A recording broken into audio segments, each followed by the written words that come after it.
falar em línguas. A Kelly perguntou, falar em línguas é realmente real ou é a emoção que faz com que as pessoas acabem falando estranho e associando isso à linguagem dos anjos? Kelly, né? Kelly, você perguntou uma coisa muito relativa ao que acontece nas igrejas evangélicas, principalmente. Na Bíblia, não é dito que as pessoas falam na língua dos anjos. Não existe isso. O que Paulo fala é, ainda que eu falasse na língua dos anjos. Ainda que eu falasse. Na Bíblia fala que quando houve o batismo no Espírito Santo, lá em Atos dos Apóstolos, que foi o dia de Pentecostes, né? Que não tem nada a ver com o que a gente vê nas igrejas, tá, gente? Se vocês souberem o que é o batismo no Espírito Santo, vocês ficam arrepiados. Não tem nada a ver em saltitar, falar língua e virar o olho, que é olho branco. Não tem nada a ver com isso. E cair no chão, enrolar. Isso se chama comoção. E a comoção pode acontecer em massa. Por exemplo, o nosso cérebro é facilmente induzido por uma música, por uma onda sonora. Uma música pode facilmente nos fazer chorar. Aí você está dentro de um templo. Não estou dizendo, gente, que o que acontece lá é necessariamente isso para todos. Calma que eu vou chegar lá, tá? Tem uma música tocando. Tem um ministro, não vou falar pastor, senão vai dizer que eu estou perseguindo. Tem um ministro que está dirigindo aquele momento e ele está orando de forma fervorosa. Ou seja, ele já está provocando o seu cérebro com a maneira como ele coloca o discurso.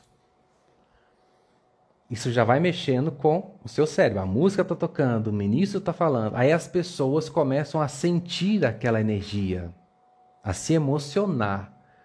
Emoção não quer dizer que você está entrando em fase com o Espírito Santo, não. Nem com o Espírito de ninguém. Tem gente que confunde emoção, como fala na igreja, emoção com unção. Você sabe o que é uma pessoa ungida? Não é uma pessoa que chora, que rola no chão, que canta em outras línguas, que fala essa coisa toda, não.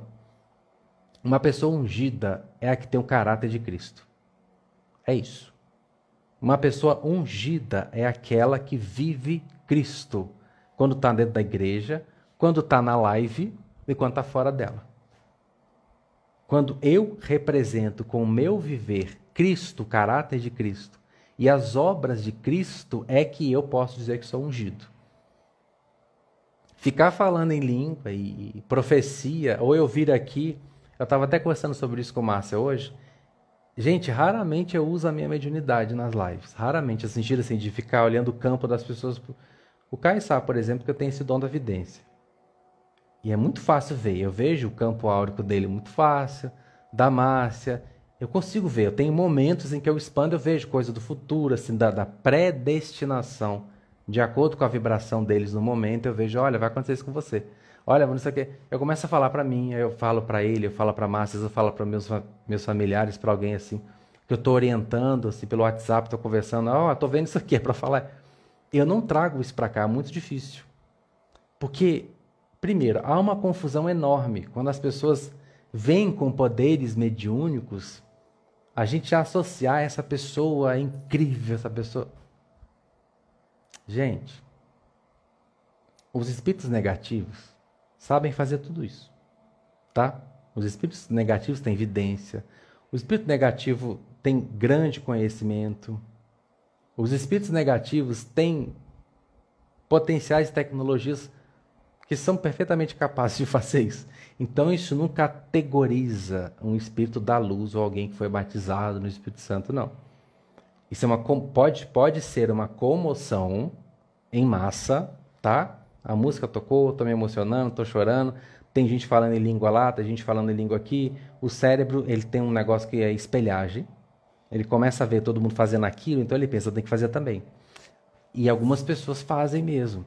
Fazem por espelhagem. A neurociência fala disso. Você fica vendo uma pessoa fazer, seu cérebro imita. Porque a gente veio também do macaquinho, gente. O macaquinho faz isso, ele observa e ele imita. Pode ser por comoção em massa, pode ser um fenômeno mediúnico, tá? A mediunidade, sim, ela nos sensibiliza ao ponto da gente chorar, que isso acontece comigo.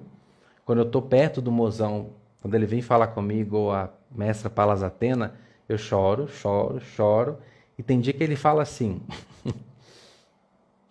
eu vou afastar um pouco, senão você não para de chorar. Já aconteceu do mozão estar perto de mim e ele afastar, porque eu não ia parar de chorar, porque eu tenho, você sabe, né? Quando é mozão, então... E às vezes eu estou na MT trabalhando, que a MT é um trabalho completamente mediúnico, né? Totalmente mediúnico, e eu estou quase 100% permissivo ali, a energia da fonte para que o trabalho aconteça. É a parte que eu mais estou aberto, então eu tenho assim, um cuidado enorme. O que acontece com a MT?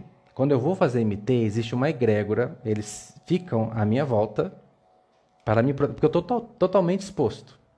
Né? Se eu não tivesse essa proteção, qualquer espírito poderia se aproveitar de mim naquele momento, porque você meio que desacopla, né? Então você fica muito aberto, é um estado de transe que o povo fala, né? E teve um dia que eu estava na MT e o mozão estava perto, que ele me ajuda também, a mestra Maria, a mestra Atena estão sempre comigo. E eu falei assim, por que eu estou te sentindo tão longe? Perguntei para o mozão. Ele falou assim, porque se eu aproximar mais, você vai se emocionar tanto que você não vai conseguir fazer o trabalho. Aí eu entendi. Porque mexe com a emoção do médium, você fica hipersensível. E quando é um espírito que te desperta algo tão maravilhoso, como Jesus, acho que não é só eu, né, gente? Quem é que ia ficar assim, normal na frente dele? Todo mundo ia chorar. Eu, até hoje, gente. O primeiro contato com Jesus foi em 2011. Assim, contato de falar, né? Eu tinha visto ele há um tempo. Até hoje, gente, basta ele chegar perto de mim, eu começo. Porque é uma energia que faz você entrar em catarse, de tão poderosa que é. Agora, voltando na pergunta, que eu disse tudo isso para explicar, né? Então, podem sim ser fenômenos mediúnicos, podem... geralmente é uma comoção em massa, que não quer dizer nada, não quer dizer que a pessoa está ungida, porque o cérebro é capaz de reproduzir um monte de coisa. O cérebro é capaz de fazer você canalizar uma mensagem, achar que você está recebendo espírito. Gente, isso é tão sério. O que a nossa máquina aqui consegue fazer é incrível. Você conhece o fruto é pelas obras. Aliás, você conhece a árvore pelo fruto. Você conhece uma pessoa pelas obras. Como eu falei, a pessoa ungida, batizada no Espírito Santo, como diz lá na Bíblia, e como os evangélicos falam, é uma pessoa que tem um caráter e o viver de Cristo. Se você tem um caráter, isso é muito sério. Caráter de Cristo é muito sério. E o viver de Cristo, aí sim, eu vou concordar que você é batizado no Espírito Santo. Mas na Bíblia não é dito. Em Pentecostes fala que eles falaram em outras línguas. É o que é dito. Não é dito que eles falam na língua dos anjos. E Paulo menciona, ainda que eu falasse. Aliás, o próprio apóstolo Paulo já dá a receita. Ainda que eu falasse a língua dos anjos e não tivesse amor, eu nada seria. Tá aí. O apóstolo Paulo já respondeu.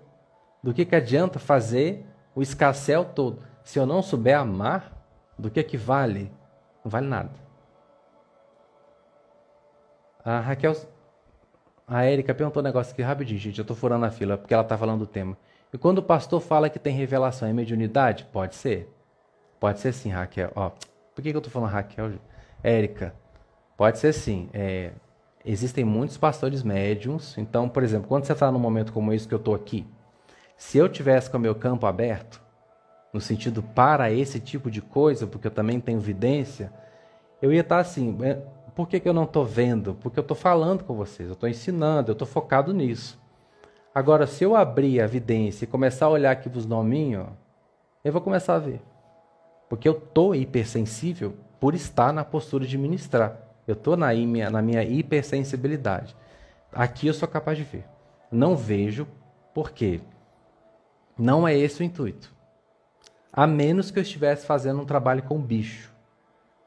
Aí eu teria que ver, porque meu bicho começa a ver o da pessoa e começa a me falar as coisas. Mas tirando isso, meu papel aqui de instrutor, tá? Eu tô aqui para instruir. Não tô aqui para ver o campo de ninguém hoje, não.